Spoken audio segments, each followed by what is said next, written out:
So much of today's dating advice is filled with phrases like the sexual marketplace and transacting value.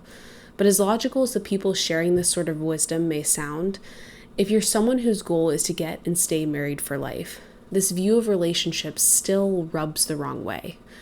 Why? Because it's short-sighted and flawed. In this video, I'm going to share why viewing romantic relationships as fundamentally transactional is harmful for your love life and what a healthier alternative could be for people aspiring to lifelong marriage. I'm Cameron. I'm a licensed therapist, wife, and mother, and this is my channel, Modern Marriage, where I share with you guys all the tips, resources, and insights that I've gathered from working with couples in therapy so that you can start building the relationship that you've always wanted. So first things first, I want to try to summarize what a lot of modern dating and relationship advice says in the fairest way possible by explaining an analogy that people who give this advice tend to make. For people who view all relationships, including romantic ones, as inherently transactional, they often compare romantic relationships to business relationships. So think about your relationship with your boss. By choosing to work for a particular boss at a particular company, you're choosing to sacrifice your time, energy, and other professional opportunities for a paycheck and whatever other perks you get as part of your job. However, if you suddenly stop receiving those perks, your boss starts mistreating you, or your company suddenly stops paying you, in other words, you stop receiving the benefits you were making those sacrifices to get in the first place, it's unlikely you'd stick around. So the argument is that romantic relationships work the same way. We choose to date a particular person, giving up all of our other options, because that person is able to offer us things that we want, and we're able to offer that person things that he wants. But if we stop receiving those things we entered into the relationship to receive, whether that's financial security, emotional support, sex, social status, adventure, laughter, or whatever else, then why would we stay? After all, if the relationship is fundamentally transactional, and the transaction breaks down, then what good is the relationship? Certainly, the original relationship you entered into can't exist anymore if its foundation is the value being exchanged between you and your partner.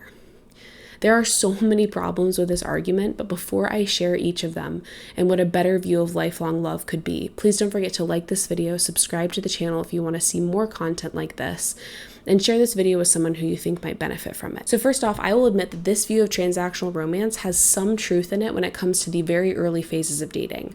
Because when we enter the dating world looking for a long-term relationship, we have to consider who we could build a sustainable future with.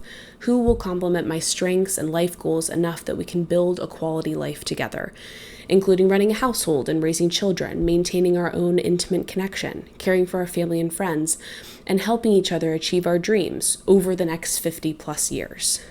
Dating with the intention of getting married then ends up looking a lot like searching for someone we're not only attracted to, but who can and is willing to bring the qualities, values, and potential that we need in a spouse.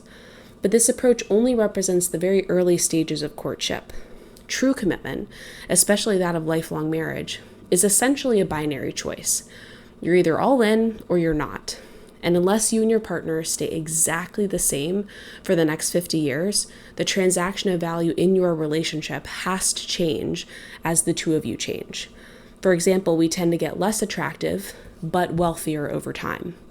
Additionally, as we age, women lose the ability to have children, and men's physical strength and muscle tone decrease. Change ends up being the only thing that we can predict with certainty. And as a result, people who adopt this idea of transactional relationships are left with no framework for long-term commitment or for how to make a relationship last past the current phase of life, since it's only in this current phase that you and your partner can know for sure what you're each able to offer the other person. Think about it this way.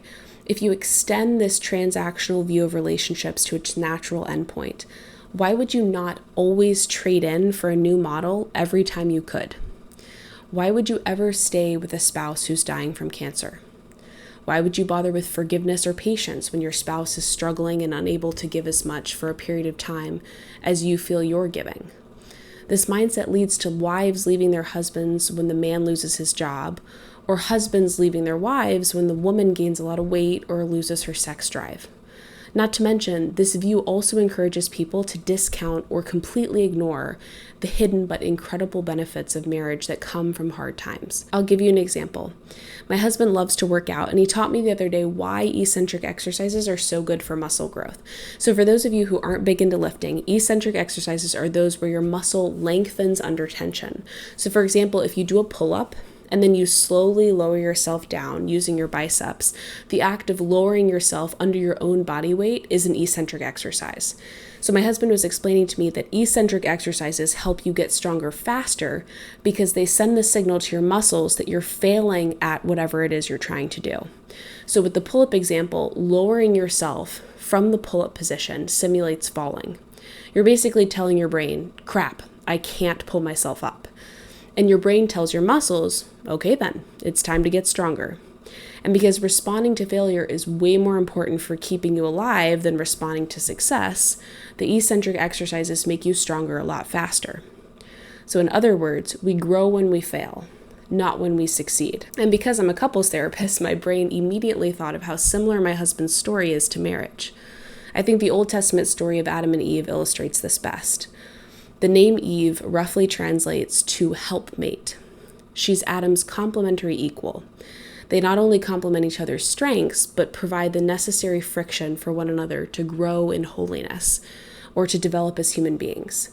You don't have to be religious to understand this concept, that lifelong marriage is like a crucible for character development, since your spouse simultaneously calls forth what's best in you and highlights your flaws. Marriage gives you a reason to be better and shows you all the ways that you need to be better if you want things to be as good as they could be. And since no matter how much work you both do, the relationship could always be better if you improved, you're never not being asked by reality to improve. And the way you get better, it's not by transacting value, but through love and its behavioral expression, sacrifice, giving freely and joyfully. In fact, giving freely, or loving, is the opposite of transactional, as a transaction requires two people to give up something. If either party withholds or is unable to participate in the giving, the transaction falls apart. But when we love, we give and sacrifice regardless of what we're receiving in return. In other words, our giving is not dictated by our spouse's giving. I believe the vast majority of people understand this about love. We all have this desire to be loved for more than the tangibles we can offer at any given moment. We want to be treated as if we're greater than just the sum of our parts. Because after all, those parts, like our physical beauty, health, intelligence, and athleticism, tend to break down over time. Those of us who are religious or spiritual have a vocabulary for this. We say we have souls, making us inherently and infinitely valuable simply for existing, not for our productivity or usefulness to other people.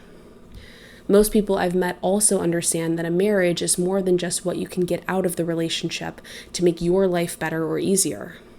A wife is more than a maid, a surrogate, a wet nurse, and an escort combined. A husband is more than a bodyguard, mechanic, male nanny, and trust fund. So if we want to be loved for more than what we bring to the table, if we want to believe our spouse will stick around even when we can't offer what we once could, and that we would do the same in return, and if we believe that marriage is less about the question, what's in it for me, and more about what can I give, then the transactional view of relationships falls far short. Okay, guys, what did you think? Does this align with your experiences of love and modern dating advice? Let me know in the comments below. And until next time, I'm Cameron, and this is Modern Marriage.